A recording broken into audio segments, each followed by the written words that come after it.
भक्त ध्रुव की कथा। श्री पराशर जी बोले, हे मैत्रेय, मैंने तुम्हें स्वयंभू मनु के प्रियव्रत एवं उत्तानपाद नामक दो महाबलवान और धर्मज्ञ पुत्र बतलाए थे। हे ब्राह्मण, उनमें से उत्तानपाद की प्रेयसी पत्नी सुरुचि से पिता का अत्यंत लाडला उत्तम नामक पुत्र हुआ। हे द्विज, उस राजा की जो सुनीति नामक राजमहिषी थी, उसमें उसका विशेष प्रेम न था। उसका पुत्र ध्रुव हुआ। एक दिन राज सिंहासन पर बैठे हुए पिता की गोद में अपने भाई उत्तम को बैठा देख ध्रुव की इच्छा भी गोद में बैठने की हुई, किंतु राजा ने अपनी प्रेयसी सुरुचि के सामने गोद में चढ़ने के लिए उत्कंठित होकर प्रेमवश आए हुए उस पुत्र का आदर नहीं किया। अपनी सौत के पुत्र को गोद में चढ़ने के लिए उत्सुक और अपने पुत्र को गोद में बैठा देख सुरुचि इस प्रकार कहने लगी, अरे लल्ला, बिना मेरे पेट से उत्पन्न हुए किसी अन्य स्त्री का पुत्र होकर भी तू व्यर्थ क्यों ऐसा बड़ा मनोरथ करता है? तू अविवेकी है, इसीलिए ऐसी अलभ्य उत्तमोत्तम वस्तु की इच्छा करता है। यह ठीक है कि तू भी इन्हीं राजा का पुत्र है, तथापि मैंने तो तुझे अपने गर्भ में धारण नहीं किया। समस्त चक्रवर्ती राजाओं का आश्रय रूप यह राज सिंहासन तो मेरे ही पुत्र के योग है। तू व्यर्थ क्यों अपने चित्त को संताप देता है? मेरे पुत्र के समान तुझे वृथा ही यह ऊंचा मनोरथ क्यों होता है? क्या तू नहीं जानता कि तेरा जन्म सुनीति से हुआ है? श्री पराशर जी बोले, हे द्विज, विमाता का ऐसा कथन सुन वह बालक कुपित हो पिता को छोड़कर अपनी माता के महल को चल दिया। हे मैत्रेय, जिसके ओष्ठ कुछ कुछ कांप रहे थे, ऐसे अपने पुत्र को क्रोध युक्त देख सुनीति ने उसे गोद में बैठाकर पूछा, बेटा, तेरे क्रोध का क्या कारण है? तेरा किसने आदर नहीं किया? तेरा अपराध करके कौन कौन तेरे पिताजी का अपमान करने चला है? श्री पराशर जी बोले, ऐसा पूछने पर ध्रुव ने अपनी माता से वे सब बातें कह दी जो अति गर्वीली सुरुचि ने उससे पिता के सामने कही थी। अपने पुत्र के सिसक कर ऐसा कहने पर दुखिनी सुनीति ने खिन्न चित्त और दीर्घ निश्वास के कारण मलिन नयना होकर कहा। सुनीति बोली, बेटा, सुरुचि ने ठीक ही कहा है, अवश्य ही तू मंदभाग्य है। हे वत्स, पुण्यवानों से उनके विपक्षी ऐसा नहीं कह सकते। बच्चा, तू व्याकुल मत हो, क्योंकि तूने पूर्व जन्मों में जो कुछ किया है उसे दूर कौन कर सकता है, और जो नहीं किया है वह तुझे दे भी कौन सकता है। इसीलिए तुझे उसके वाक्यों से खेद नहीं करना चाहिए। हे वत्स, जिसका पुण्य होता है उसी को राजासन, राजछत्र तथा उत्तम उत्तम घोड़े और हाथी आदि मिलते हैं। ऐसा जानकर तू शांत हो जा। अन्य जन्मों में किए हुए पुण्य कर्मों के कारण ही सुरुचि में राजा की सुरुचि है, और पुण्यहीना होने से मुझ जैसी स्त्री केवल भार्या ही कही जाती है। उसी प्रकार उसका पुत्र उत्तम भी बड़ा पुण्यपुंज संपन्न है, और मेरा पुत्र तू ध्रुव मेरे समान ही अल्प पुण्यवान है। तथापि बेटा, तुझे दुखी नहीं होना चाहिए, क्योंकि जिस मनुष्य को जितना मिलता है वह अपनी ही पूंजी में मग्न रहता है। और यदि सुरुचि के वाक्यों से तुझे अत्यंत दुखी हुआ है तो सर्व फलदायक पुण्य के संग्रह करने का प्रयत्न कर। तू सुशील, पुण्यात्मा, प्रेमी और समस्त प्राणियों का हितैषी बन, क्योंकि जैसी नीची भूमि की ओर ढलकता हुआ जल अपने आप ही पात्र में आ जाता है, वैसे ही सत्पात्र मनुष्य के पास स्वतः ही समस्त संपत्तियां आ जाती है। ध्रुव बोला, माताजी, तुमने मेरे चित्त को शांत करने के लिए जो वचन कहे हैं वे दुर्वाक्यों से बिंधे हुए मेरे हृदय में तनिक भी नहीं ठहरते।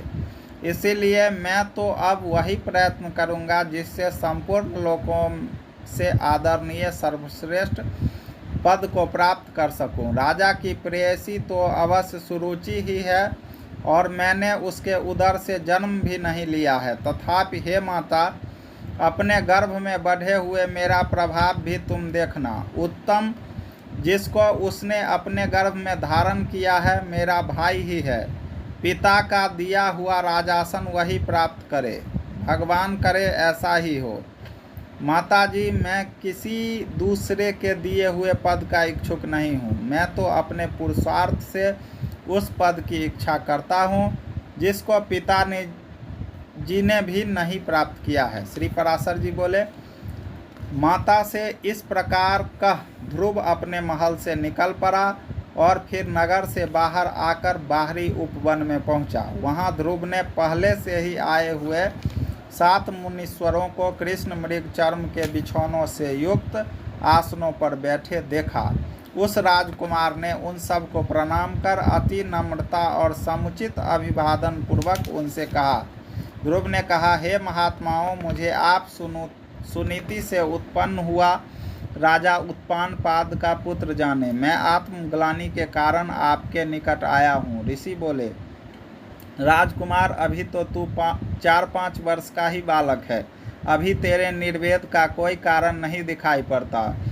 तुझे कोई चिंता का विषय भी नहीं है, क्योंकि अभी तेरा पिता राजा जीवित है। और हे बालक, तेरी कोई इष्ट वस्तु खो गई हो ऐसा भी हमें दिखाई नहीं देता, तथा हमें तेरे शरीर में भी कोई व्याधि नहीं दिख पड़ती। फिर बता, तेरी ग्लानि का क्या कारण है? श्री पराशर जी बोले, तब सुरुचि ने उससे जो कुछ कहा था वह सब अब उसने कह सुनाया।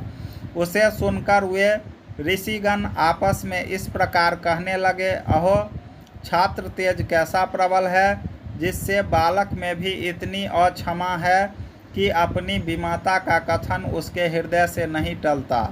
हे क्षत्रिय कुमार, इस निर्वेद के कारण तूने जो कुछ करने का निश्चय किया है, यदि तुझे रुचे तो वह हम लोगों से कह दे। और हे अतुलित तेजस्वी, यह भी बता कि हम तेरी क्या सहायता करें, क्योंकि हमें ऐसा प्रतीत होता है कि तू कुछ कहना चाहता है।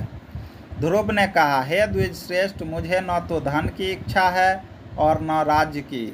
मैं तो केवल एक उसी स्थान को चाहता हूँ जिसको पहले कभी किसी ने न भोगा हो।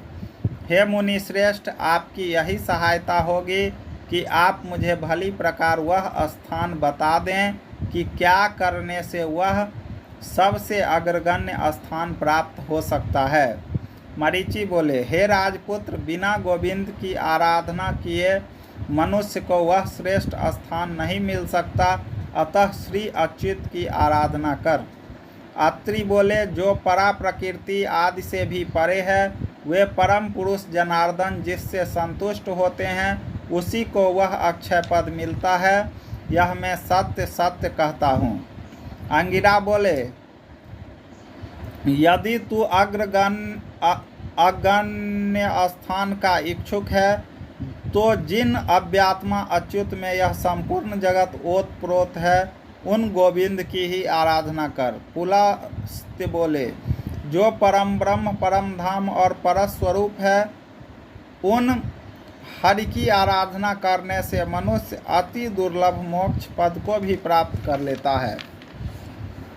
पुलह बोले, हे सुब्रत, जिन जगतपति की आराधना से इंद्र ने अत्युत्तम इंद्रपद प्राप्त किया है, तू उन यज्ञपति भगवान विष्णु की आराधना कर। क्रतु बोले, जो परम पुरुष यज्ञ और योगेश्वर है, उन जनार्दन के संतुष्ट होने पर कौन सी वस्तु दुर्लभ रह सकती है। वशिष्ठ बोले, हे वत्स, विष्णु भगवान की आराधना करने पर तू अपने मन से जो कुछ चाहेगा वही प्राप्त कर लेगा। फिर त्रिलोकी के उत्तमोत्तम स्थान की तो बात ही क्या है। ध्रुव ने कहा, हे महर्षिगण, मुझ विनीत को आपने आराध्य देव तो बता दिया, अब उसको प्रसन्न करने के लिए मुझे क्या जपना चाहिए यह बताइए। उस महापुरुष की मुझे जिस प्रकार आराधना करनी चाहिए वह आप लोग मुझसे प्रसन्नतापूर्वक कहिए। ऋषिगण बोले, हे राजकुमार, विष्णु भगवान की आराधना में तत्पर पुरुषों को जिस प्रकार उनकी उपासना करनी चाहिए वह तू हमसे यथावत श्रवण कर। मनुष्य को चाहिए कि पहले संपूर्ण बाह्य विषयों से चित्त को हटावे और उसे एकमात्र उस जगदाधार में ही स्थित कर दे। हे राजकुमार, इस प्रकार एकाग्रचित्त होकर तन्मय भाव से जो कुछ जपना चाहिए वह सुन। ओम हिरण्यगर्भ, पुरुष प्रधान और अव्यक्त रूप शुद्ध ज्ञान स्वरूप वासुदेव को नमस्कार है। इस ओम नमो भगवते वासुदेवाय मंत्र को पूर्व काल में तेरे पितामह भगवान स्वयंभुव मनु ने जपा था। तब उनसे संतुष्ट होकर श्री जनार्दन ने उन्हें त्रिलोकी में दुर्लभ मनोवांछित सिद्धि दी थी। उसी प्रकार तू भी इसका निरंतर जप करता हुआ श्री गोविंद को प्रसन्न कर। श्री पराशर जी बोले, मैत्रेय, यह सब सुनकर राजपुत्र ध्रुव उन ऋषियों को प्रणाम कर उस वन से चल दिया और हे द्विज, अपने को कृत्य सा मानकर वह यमुना तटवर्ती अति पवित्र मधु नामक वन में आया। आगे चलकर उस वन में मधु नामक दैत्य रहने लगा था, इसीलिए वह इस पृथ्वी तल में मधुवन नाम से विख्यात हुआ। वही मधु के पुत्र लवन नामक महाबली राक्षस को मारकर शत्रुघ्न ने मथुरा नाम की पुरी बसाई थी, जिस मधुवन में निरंतर देव श्री हरि की सन्निधि रहती है। उसी सर्व पाप हारी तीर्थ में ध्रुव ने तपस्या की। मरीचि आदि मुनीश्वरों ने उसे जिस प्रकार उपदेश किया था, उसने उसी प्रकार अपने हृदय में विराजमान निखिल देवेश्वर श्री विष्णु भगवान का ध्यान करना आरंभ किया। इस प्रकार हे विप्र, अनन्य चित्त होकर ध्यान करते रहने से उसके हृदय में सर्वभूतांतर्यामी भगवान हरि सर्वतोभाव से प्रकट हुए। हे मैत्रेय, योगी ध्रुव के चित्त में भगवान विष्णु के स्थित हो जाने पर सर्वभूतों को धारण करने वाली पृथ्वी उसका भार न संभाल सकी। उसके बाएं चरण खड़े होने पर पृथ्वी का बायां आधा भाग झुक गया और फिर दाएं चरण पर खड़े होने से दायां भाग झुक गया।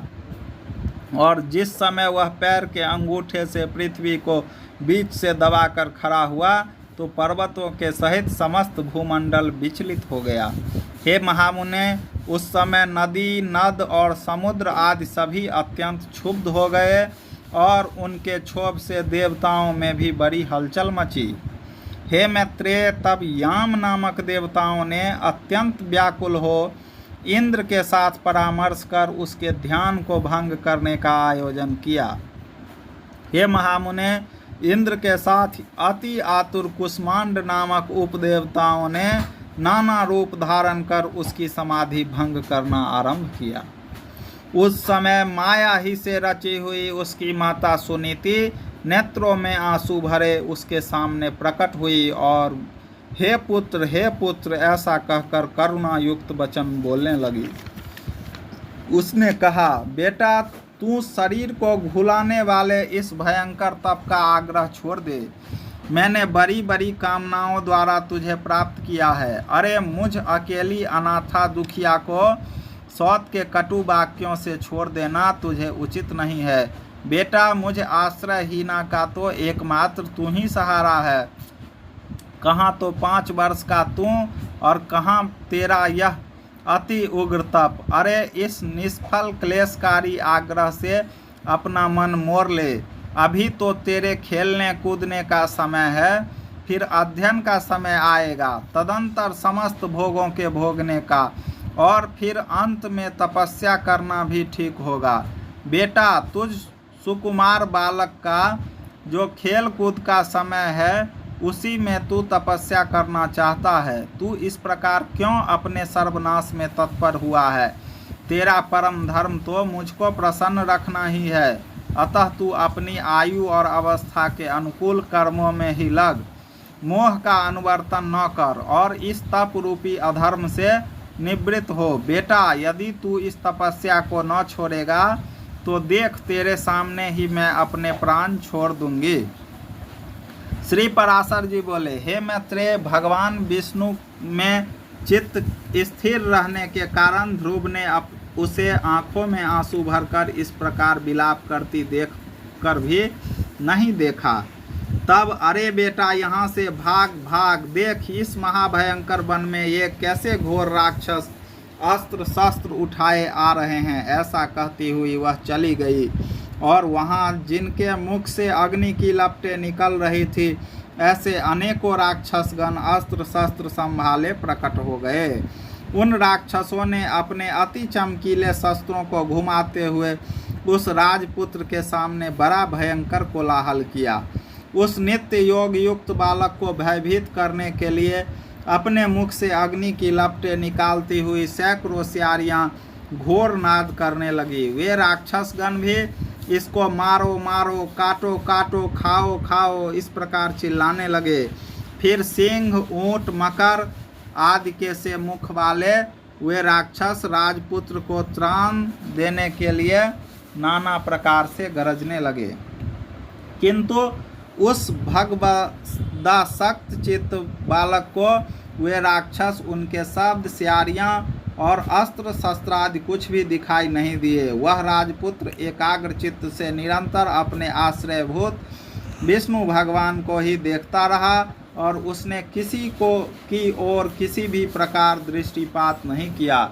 तब संपूर्ण माया के लीन हो जाने पर उससे हार जाने की आशंका से देवताओं को बड़ा भय हुआ। अतः उसके तप से संतप्त हो वे सब आपस में मिलकर जगत के आदि कारण शरणागत वत्सल अनादि और अनंत श्री हरि की शरण में गए।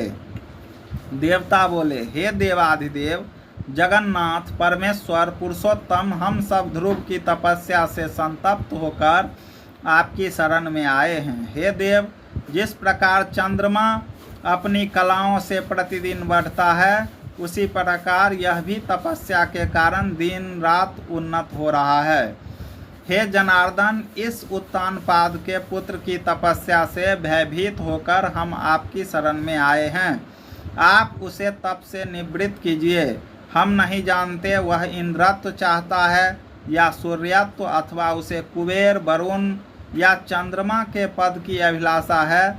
अतः हे ईश, आप हम पर प्रसन्न होइए और इस उत्तानपाद के पुत्र को तप से निवृत्त करके हमारे हृदय का कांटा निकालिए। श्री भगवान बोले, हे सुरगण, उसे इंद्र, सूर्य, वरुण अथवा कुबेर आदि किसी के पद की अभिलाषा नहीं है। उसकी जो कुछ इच्छा है वह मैं सब पूर्ण करूँगा। हे देवगण, तुम निश्चिंत होकर इच्छानुसार अपने स्थान को जाओ। मैं तपस्या में लगे हुए उस बालक को निवृत्त करता हूँ। श्री पराशर जी बोले, देवाधिदेव भगवान के ऐसा कहने पर इंद्र आदि समस्त देवगण उन्हें प्रणाम कर अपने अपने स्थानों को गए। सर्वात्मा भगवान हरि ने भी ध्रुव की तन्मयता से प्रसन्न हो उसके निकट चतुर्भुज रूप से जाकर इस प्रकार कहा।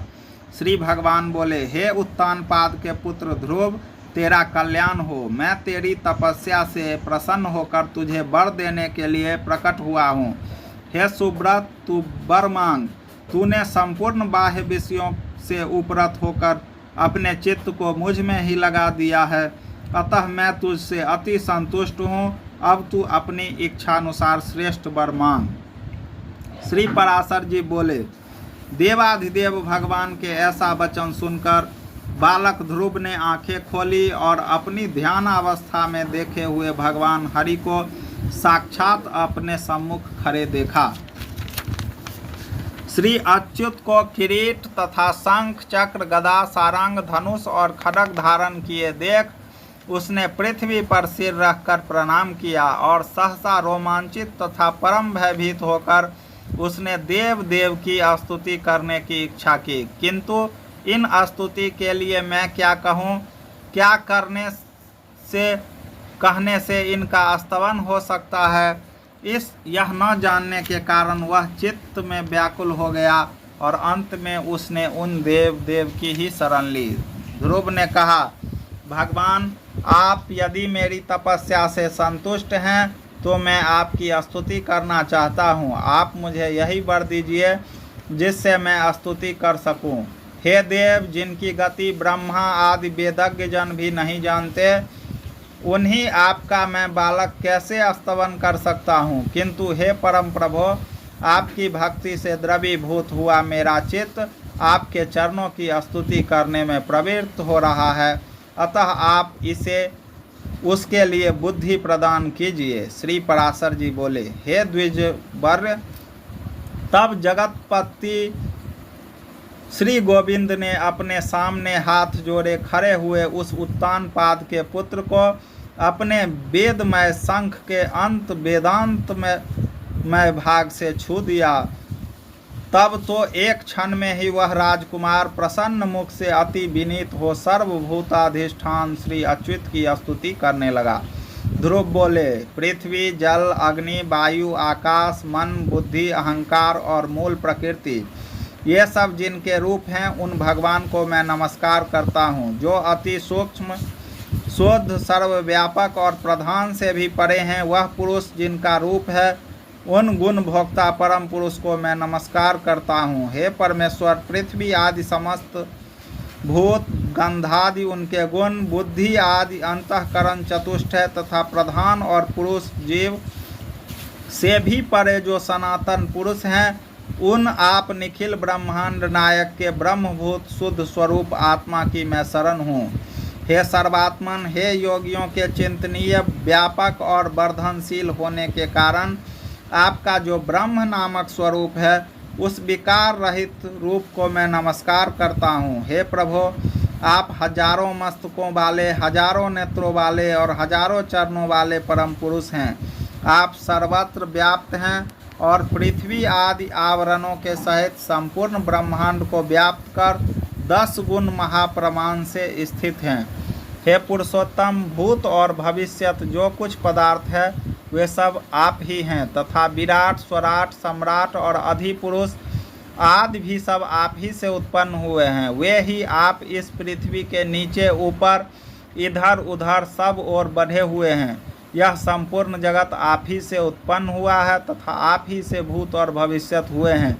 यह संपूर्ण जगत आपके स्वरूप भूत ब्रह्मांड के अंतर्गत है। फिर आपके अंतर्गत होने की तो बात ही क्या है। जिसमें सभी पुरोडासों का हवन होता है, वह यज्ञ, पृखदाज्य तथा 2 प्रकार के पशु आप ही से उत्पन्न हुए हैं। आप ही से ऋक्, साम और गायत्री आदि छंद प्रकट हुए हैं। आप ही से यजुर्वेद का प्रादुर्भाव हुआ है और आप ही से अश्व तथा एक और दांत वाले महिष आदि जीव उत्पन्न हुए हैं। आप ही से गौओं, बकरियों, भेड़ों और मृगों की उत्पत्ति हुई है। आप ही के मुख से ब्राह्मण, बाहुओं से क्षत्रिय, जंघाओं से वैश्य और चरणों से शूद्र प्रकट हुए हैं तथा आप ही के नेत्रों से सूर्य, प्राण से वायु, मन से चंद्रमा, भीतरी छिद्र, नासा रंध्र से प्राण, मुख से अग्नि, नाभि से आकाश, सिर से स्वर्ग, श्रोत्र से दिशाएं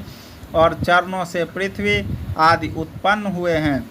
उस प्रकार हे प्रभो, यह संपूर्ण जगत आप ही से प्रकट हुआ है। जिस प्रकार नन्हे से बीज में बड़ा भारी बट वृक्ष रहता है, उसी प्रकार प्रलय काल में यह संपूर्ण जगत बीज स्वरूप आप ही में लीन रहता है। जिस प्रकार बीज से अंकुर रूप प्रकट हुआ बट वृक्ष बढ़कर अत्यंत विस्तार वाला हो जाता है, उसी प्रकार सृष्टि काल में यह जगत आप ही से प्रकट होकर फैल जाता है। हे ईश्वर, जिस प्रकार केले का पौधा छिलके और पत्तों से अलग दिखाई नहीं देता, उसी प्रकार जगत से आप पृथक नहीं हैं, वह आप ही में स्थित देखा जाता है। सबके आधारभूत आप में ह्लादिनी, निरंतर आह्लादित करने वाली और संधनी, विच्छेद रहित संबित विद्या शक्ति अभिन्न रूप से रहती है। आप में विषय जन्य आह्लाद या ताप देने वाली सात्विकी या तामसी अथवा उभय मिश्रा राजसी कोई भी संबित नहीं है, क्योंकि आप निर्गुण हैं। आप कार्य दृष्टि से पृथक रूप और कारण दृष्टि से एक रूप हैं। आप ही भूत सूक्ष्म हैं और आप ही नाना जीव रूप हैं। हे भूतांतरात्मन, ऐसे आपको मैं नमस्कार करता हूँ। योगियों के द्वारा अंतःकरण में आप ही महत्त्व, प्रधान पुरुष, विराट, सम्राट और स्वराट आदि रूपों से भावना किए जाते हैं और क्षयशील पुरुषों में आप नित्य अक्षय हैं।